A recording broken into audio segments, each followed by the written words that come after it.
Bastions are a fun new concept introduced in the 2024 Dungeon Master's Guide. If you haven't heard about them yet, somehow, bastions are a framework for structures that your players get to design that grow in size, complexity, and functionality as they level up. And there is so much room for player expression, which is something I always prioritize in my own campaigns. However, there's one line in these rules that feels like it was written just to upset me and only me. A bastion with a kitchen is functionally the same as one without. So I wrote an entire rules supplement for making restaurants with bastions. This entire module is linked in the description completely for free on my Ko-fi page. Leave a donation if you'd like, but no worries if you don't. I just hope that you find use in it. So let's go over the module. First off, this entire rule set is based on the Bastions rule set in the 2024 Dungeon Master's Guide, specifically Chapter 8. So give that a look first if you haven't yet, as this builds on top of it. Got it? Okay, great. I'm going to assume you're all caught up on Bastions now and dive into the restaurant. While there is a kitchen facility listed in the 2024 DMG, it's a basic facility, and as the DMG specifically says, a bastion with a kitchen is functionally the same as one without. But what if your kitchen is your bastion? Well, then maybe that kitchen is actually a restaurant. While the kitchen is a basic facility, the restaurant is a new special facility, which is the core of this module. Restaurants all have a number of amenities corresponding with the size of facility. A cramped restaurant has 4 squares of space and 1 amenity, a roomy restaurant has 16 squares of space and 2 amenities, and a vast restaurant has 36 squares of space and 3 amenities.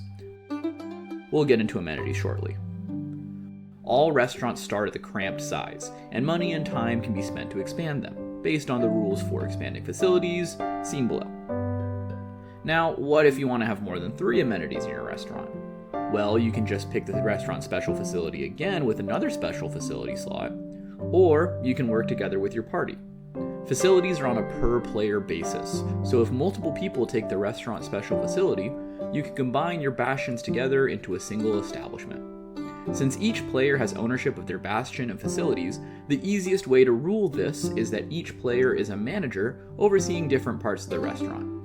When managing hirelings, it's fine to share them between facilities, but when they're hired, they are hired under a specific player as their manager, which will also give them a primary job to do depending on which facility and amenities they're managing. This is a lot of fun to make sure that the area of the restaurant that the player is in charge of matches their personality, their character skills, and the specific culinary tasks they want to be in charge of. Now, if you'd like, you can just hand wave the hireling management away. But, in my experience, it adds a lot of camaraderie and role-playing depth to the game. So, we're going to get even further in depth with hirelings in a little bit.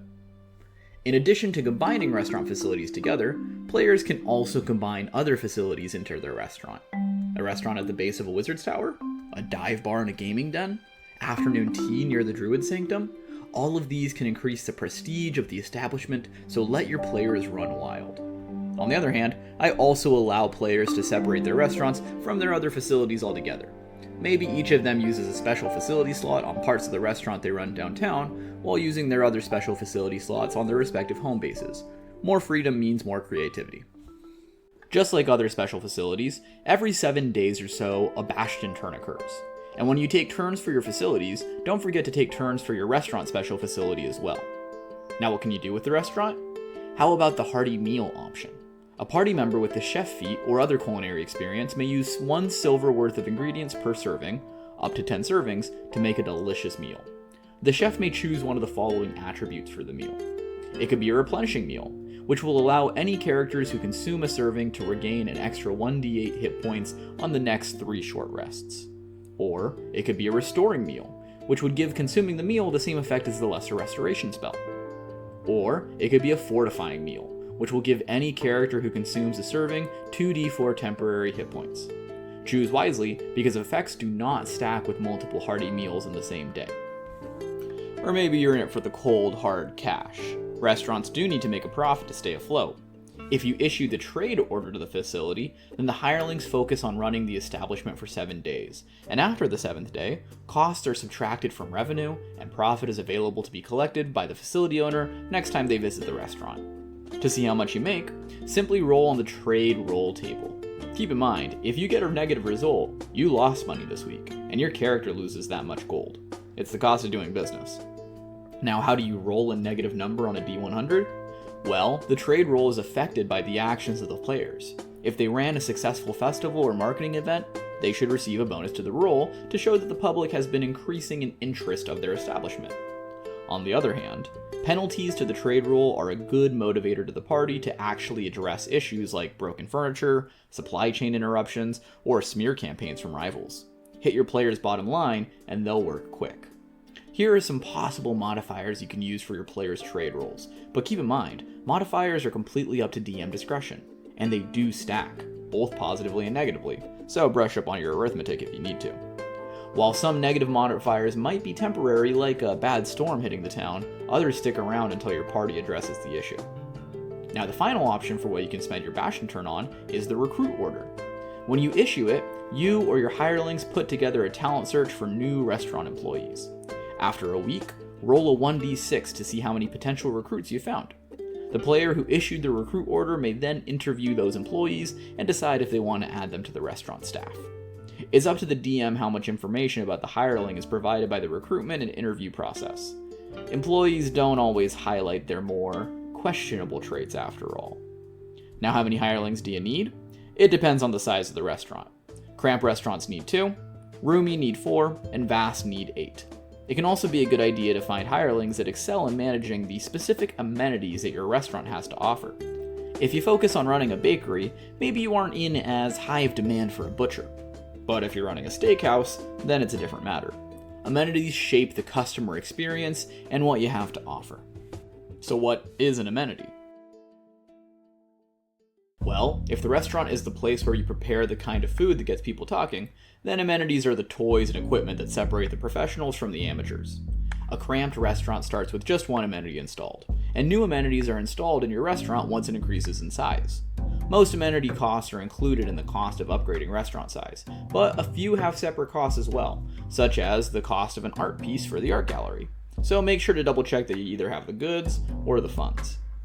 Each amenity gives either direct bonuses to certain cooking activities, or allows specific cooking activities altogether. I won't go through every single one, but let's look at a few. The Butcher's Table is a must-have for any of our monster hunters out there. It gives a +3 to survival and cooking tool checks made for butchering when using the Butcher's Table. You also get an extra 50% yield from successful survival or cooking checks for butchering, which is valuable for the next owlbear you bring back to the restaurant. But maybe you end up with more owlbear than you can use. Then you might need the dry aging setup. This cool dry room has hooks and racks all ready for dry aging meats, sausages, cheeses, and whatever else you want to store. This amenity fittingly allows for ingredients to be dry aged. This process requires a month of time and a DC 10 cooking tools check at the end of the month.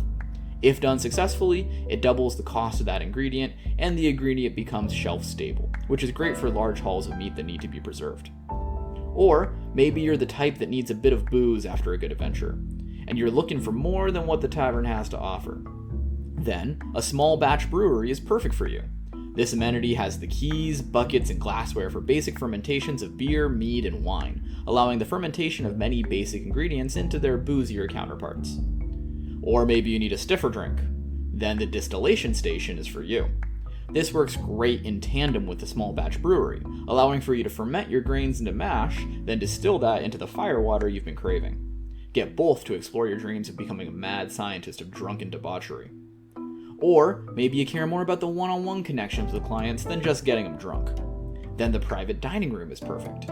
This exclusive, well-decorated room is set apart from the main dining hall, and is perfect for hosting secretive meetings, romantic dinners, or VIP clientele. This amenity provides advantage on insight checks to gauge the intentions of individuals dining in the private room. It can also be connected to a secret entrance or exit for smuggling individuals in and out of the restaurant. These are just a few of the options for stations you can install into your restaurant to help increase your prestige and culinary prowess. But let's get back to the people in charge of those amenities when your party's away: hirelings. In the 2024 DMG, hirelings are assumed to manage your bastion behind the scenes, with little input required from the players. While you can generate them the same as you can any other NPCs with creation tables that are provided in the manual, they are functionally background characters with little interaction with the players. There is no problem with running restaurant hirelings in a similar manner.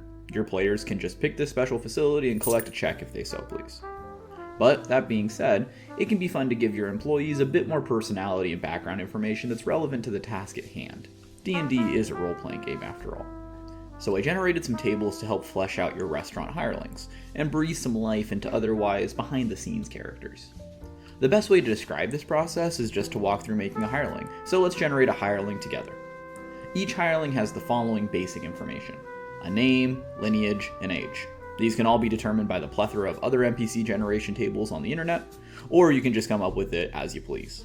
For our hireling, let's say we have Arden Swift, a young half-elf. Once you have those basic details down, roll on the year's experience table to see how much experience they have in the kitchen.